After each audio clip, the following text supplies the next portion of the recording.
This is America Daily, bringing you the best in truthful news updates and in-depth reports happening now. There were many in the United States that wanted to see the Chinese Communist Party succeed, and not only succeed, but also replace the United States and basically, as I said, create this new world order where the Chinese Communist Party is one of the main leaders. Welcome to America Daily. I'm your host, Jessica Beatty. Today is the 70th anniversary of the Chinese Communist Party, or CCP's, takeover of mainland China. The United States, China's number one enemy, actually played a major role in the CCP's rise to power. Today, America Daily contributor Timothy Gebhart explains how globalists in the United States helped one of the world's most brutal dictatorships expand their international influence. Tim, thanks so much for joining us. Thanks for having me. So last week, I interviewed our China expert Sean Lin about the CCP's role in World War II. And basically what he said is that from the moment Japan's Imperial Army invaded Manchuria, the Soviet Union ordered the Chinese Communist Party to defend the USSR. So they were working for a foreign country, not for China. And their strategy during the war with Japan was to only spend 1/10 of their effort fighting the Japanese. And the rest of their efforts were to develop their own strength and gain territories inside China so that they could eventually overpower the KMT Nationalist Party. And so the Chinese Communist Party also actually made a secret deal with Japan's military. So instead of working with the Chinese government, the nationalist government, they actually sided with foreign powers like Japan and the USSR so they could eventually take over. And some people might be wondering why people in America should care about the CCP's 70th anniversary. So why is the CCP's rise to power important for us in the US to understand? The Chinese Communist Party has basically been propped up by the United States throughout its 70-year history. And so we'll get into a little bit of that and how and why the United States was propping them up and the role the Chinese Communist Party played in the international scene and why it's important. But first and foremost, after World War II, the Eisenhower administration was arming the Chinese Communist Party. And this sounded the alarm to some people in the United States, because people in the United States were very unfamiliar with communism at the time. We fought with Soviet Union, during World War II.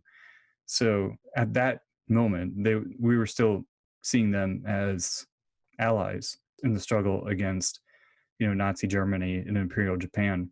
So what happened was that the Eisenhower administration was funding and arming the Chinese Communist Party. And there were people in the United States that knew what communism was. They looked into it. They knew the Marxist influence and, they saw what was going on in the Soviet Union and then said, no, bad idea. Don't do this. The John Birch Society was behind that. They knew what communism was and what it would lead to. But nevertheless, Eisenhower was funding and arming the Chinese Communist Party. And not a decade later, we would be fighting the Chinese Communist Party in the Korean War with the North Koreans. And, this was during the 1950s. And then during the 1960s and 70s, we see this policy toward China where they were still isolated. But in the 1970s, in 1971, Henry Kissinger went to China and opened it up. This was with Deng Xiaoping at the time. They tried to reform China, its economy, because it was basically collapsed after so many failed communist policies in China. So Kissinger opened up China to the United States, and he stated even today that what there needs to be in China is mutuality, where the two countries work together for our benefit. And Kissinger at the time, what he said was, when he went to China, was that we didn't know much about China at the time. But he also said, China knew everything about him, and they knew everything about the United States. They read all of his material. They knew what the United States was about and who we are, but we didn't know anything about them. But I kind of heard that statement it doesn't paint an accurate picture, I don't think, because, right in 1971, we just finishing a war in Vietnam, fighting the Viet Cong there, and also in the Korean War, and we've had over a dozen years looking at what China and Soviet Union has done. I mean, we're in the height of the Cold War at the time. So to say we didn't really know much about China, I don't think, again, that painted an accurate picture. I think Kissinger, he's a controversial figure, but nonetheless, he opened up China to the United States, thinking, at least this was their philosophy behind it, that they opened up China to the West, that China, under the communist rule would, eventually adopt a new system and reform. That obviously didn't happen. So I just wanted to clarify that the CCP took over the mainland in 1949, and they pushed the KMT nationalist government to Taiwan at that time. But it wasn't until the early 70s that the U.S. officially recognized the Chinese Communist Party as the legal government in China, correct? Yeah, correct. So is this connected to the globalist push for a one world government or a new world order? Yeah, in the 1970s. What's interesting there is that one of the major global architects, David Rockefeller, this was in 1973, he celebrated the Chinese Communist Party and what they become. He said, this is a quote, "Whatever the price of the Chinese Revolution, it obviously succeeded not only in producing more efficient and dedicated administration, but also in fostering high morale and community of purpose." And he said, "The social experiment in China under Chairman Mao's leadership is one of the most important and successful in human history." So if we look at Rockefeller's statement here, he was very pro-Chinese Communist Party. And this was even amongst their murdering an estimated 77 million people and putting these massive campaigns to destroy every trace of traditional society in China. They just went from one campaign after another, pretty much just causing terror. And here we have David Rockefeller promoting them.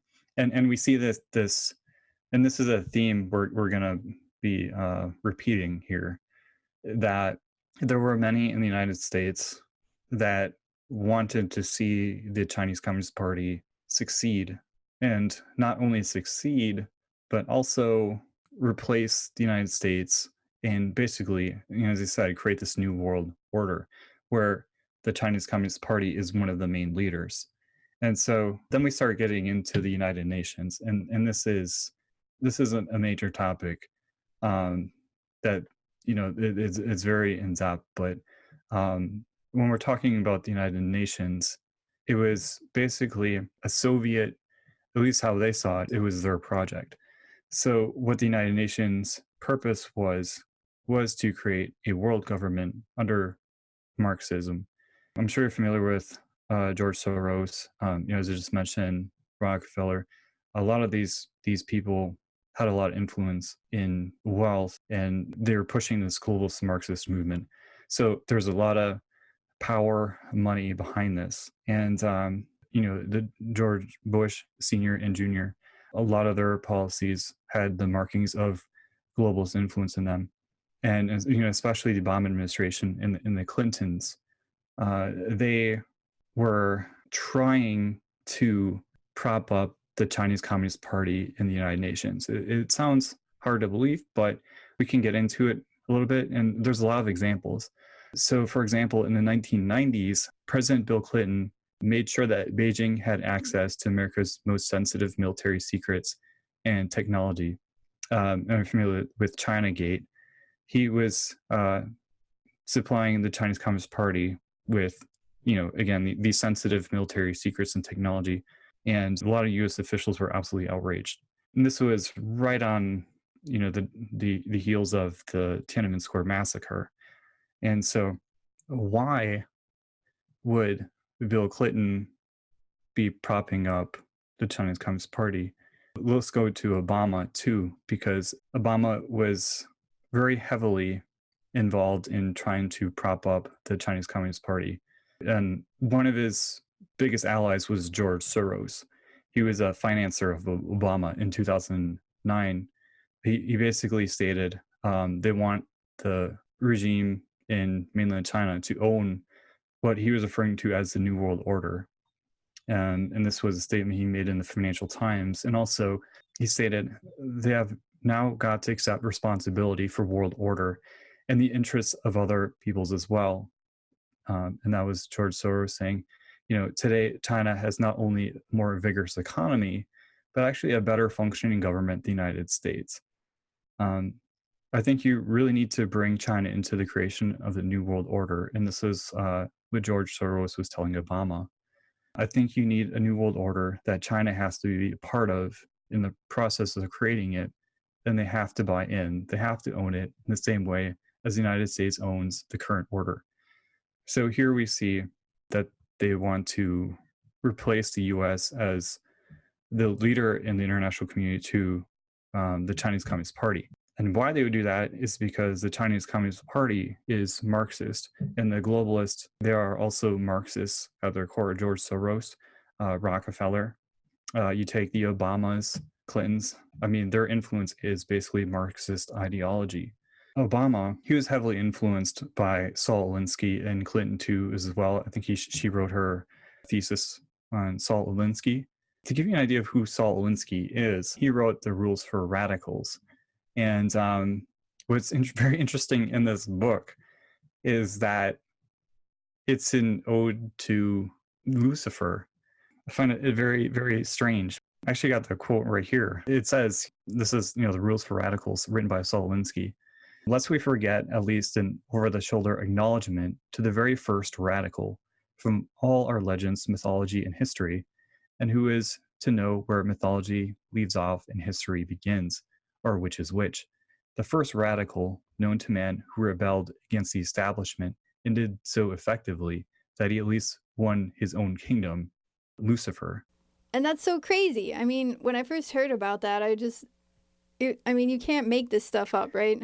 Yeah, and this was our president of the United States. This was Obama and Hillary Clinton. They were very influenced by Saul Alinsky. So we look at the underpinnings of what they believed, what their values were. These are hardcore Marxist, and the globalist movement, Marxist, and the United Nations was basically a tool for the Marxists to employ a world government, the New World Order based on Marxism. And the CCP played the Chinese Communist Party played a critical role in this because the Marxists wanted them to have a leadership role in this New World Order. They wanted them to be the top dogs, basically. So what we see is the Obama administration putting the Chinese Communist Party into all these positions. So they were put, if you can believe it or not, they were put on a seat on the UN Human Rights Council. And the Obama administration was very influential in putting them on UNESCO, UN Framework Convention on Climate Change, UN International Civil Aviation Organization, UN World Health Organization.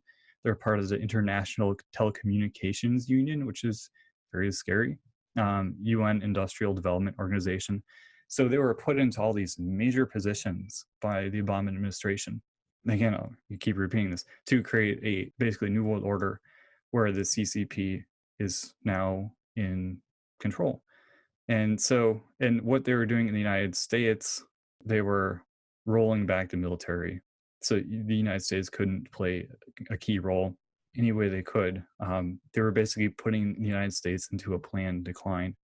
So sounds treasonous to me, but these are well-documented cases. So the Chinese Communist Party, as it stands now, on their 70th anniversary, their rise to influence didn't have much to do with their success internally. They were run by a communist country that has one new campaign after another to suppress a certain group of people to keep their country running.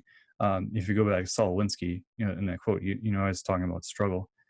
And in China, their whole system constantly has to be reformed, changed, because it just doesn't, it can't function. They had to open up the economy. and the United States played the role of boosting them up through Kissinger and all the major businesses. If we look at the China's rise now, a lot of it has to do with the Obama and Clinton policies and the Bush administration's policies towards China. And yeah, and I think the Chinese communist regime has killed more people during peacetime than any other regime in history. So I think some estimates are around 100 million people. And like you said, there's this constant struggle with their own citizens. You know, every few years there's a new group that's targeted, like landowners, intellectuals, Falun Gong practitioners, and now it's especially visible in Xinjiang, where they're kidnapping whole families and putting people in camps. They're just disappearing. And we've known about the large-scale practice of forced organ harvesting in China for over a decade. So they're basically killing their prisoners of conscience in order to make a profit by selling their organs, you know, for organ transplants. So to think that the CCP is part of the UN World Health Organization, when they're doing that, killing their prisoners for their organs, and then also that they're part of the UN International Telecommunications Union, even though they're a surveillance state. I mean, it's just unbelievable. And then I think most people outside of China have a negative view of the regime. And then to think that people like George Soros have supported the CCP and think that China is the future and that they should be put in global leadership positions, it just doesn't make any sense. The CCP really goes against all of America's traditional values. Yeah, and when we look at Hillary Clinton, when she was Secretary of State under Obama, she had meetings with top Chinese officials where she basically said she wouldn't let human rights get in the way of business with China. And I think that's a key statement by her to understand this whole situation, is that these administrations were very aware of what the Chinese Communist Party is and what they're doing. They were basically allied with them at the time. So human rights wasn't, an issue. It wasn't a concern because, they had a vested interest in this new world order they're creating. What I thought was fascinating last week was President Trump's speech at the UN, where he specifically said, the future is not for globalists, it's for nationalists, and take care of your nation. He was directly speaking about this very issue. And I know a lot of people don't like President Trump for the way he tweets or the way he talks, but he really has been the only one in decades who's been tough on China. And he has a lot of support among Chinese people, or at least in Hong Kong, where you see Hong Kongers waving American flags and supporting our system while they're fighting to keep their autonomy. Yeah, so when we look at the Hong Kong situation, it's the Chinese Communist Party's worst nightmare. And what would be, is supposed to be, a celebratory occasion. October 1st, the 70th anniversary of the Chinese Communist Party, yay. But the situation in Hong Kong, the tariffs, everything like that is as I said, it's creating this nightmare situation for the Chinese Communist Party. And what's funny about this, well, it's not really funny, but in the Chinese Communist Party, they have this it's a paranoia of trying to keep up their image, where they're this strong, formidable country that's is vigorous, has a vigorous economy, everybody's part of this happy collective.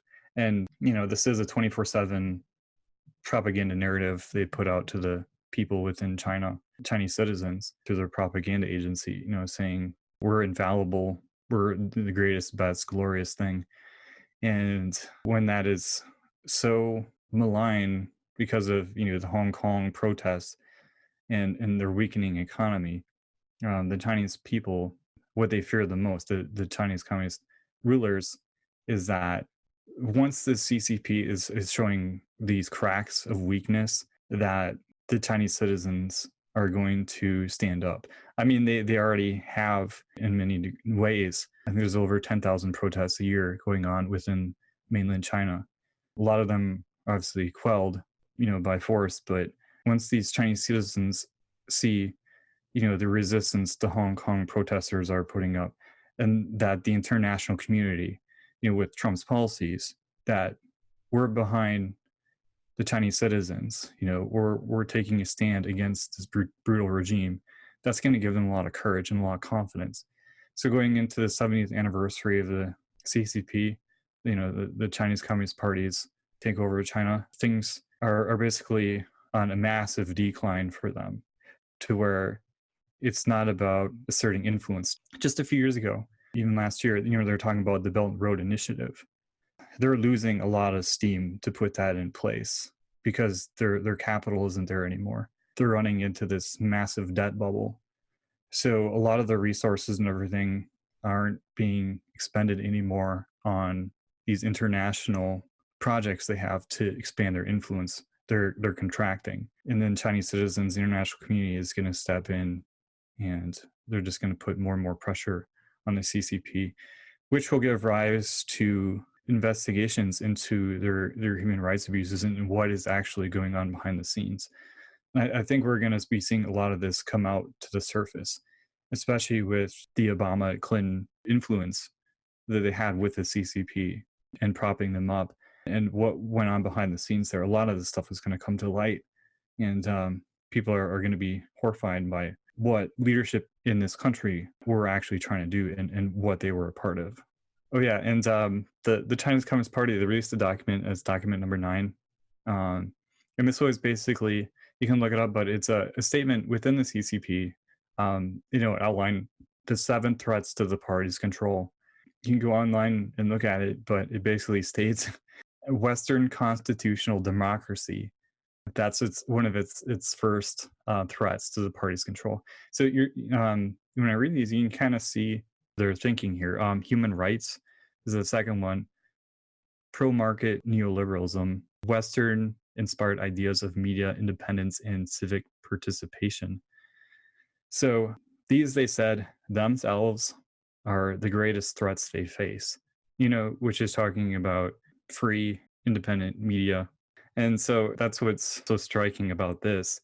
And this is, something that the world needs to understand about the Chinese Communist Party, is that they are against people's freedoms and liberty. And this is part of, again, the whole New World Order thing under Marxism/socialism.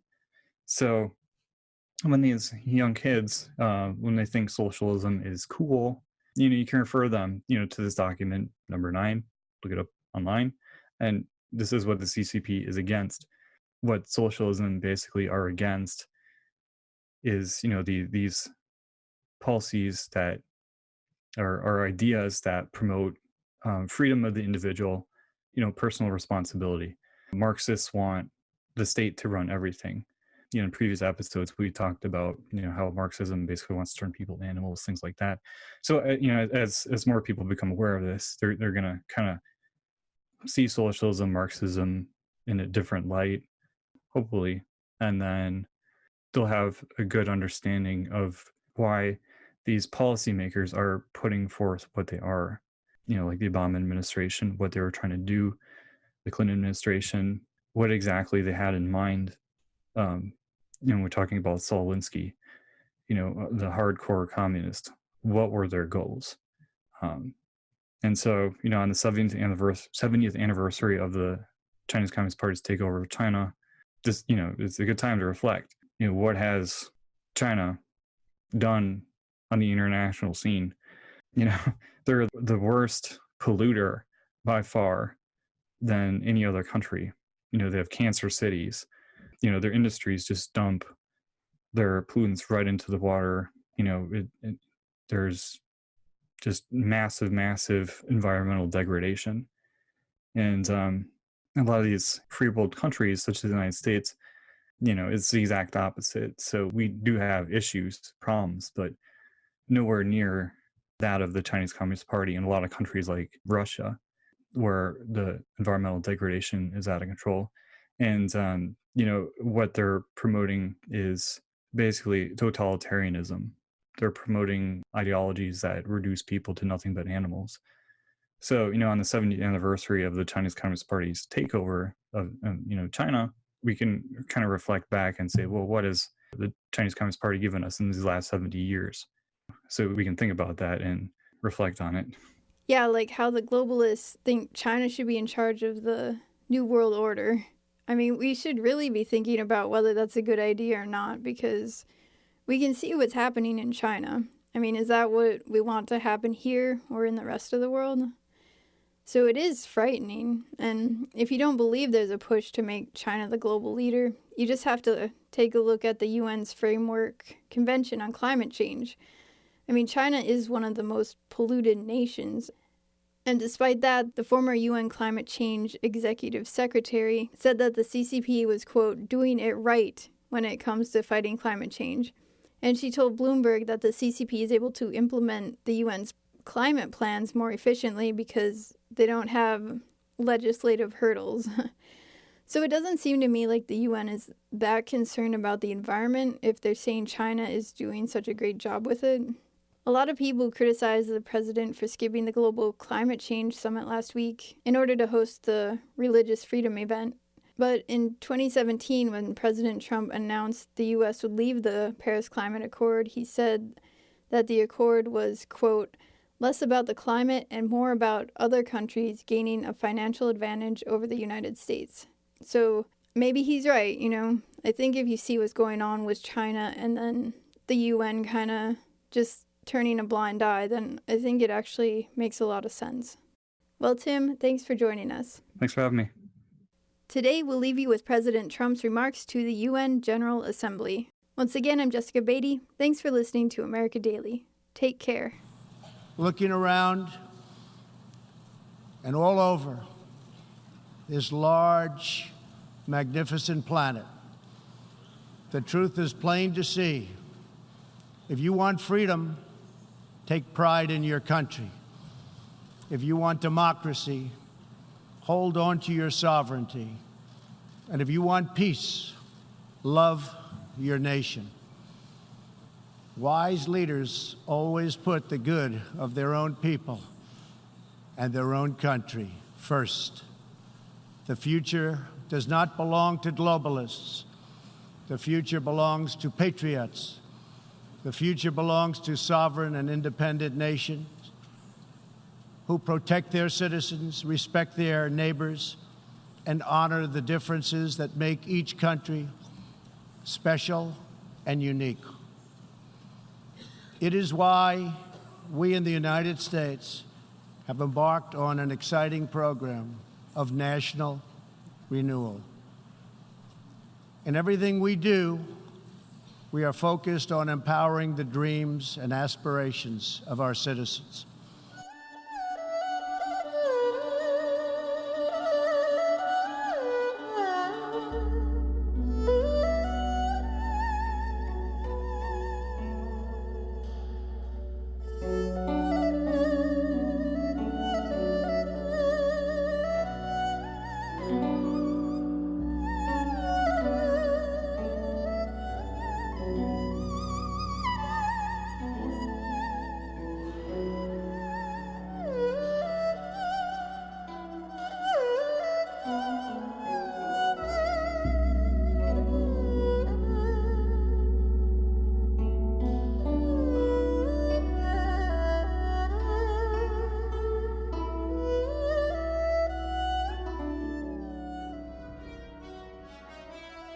This is America Daily, bringing you the best in truthful news updates and in-depth reports happening now.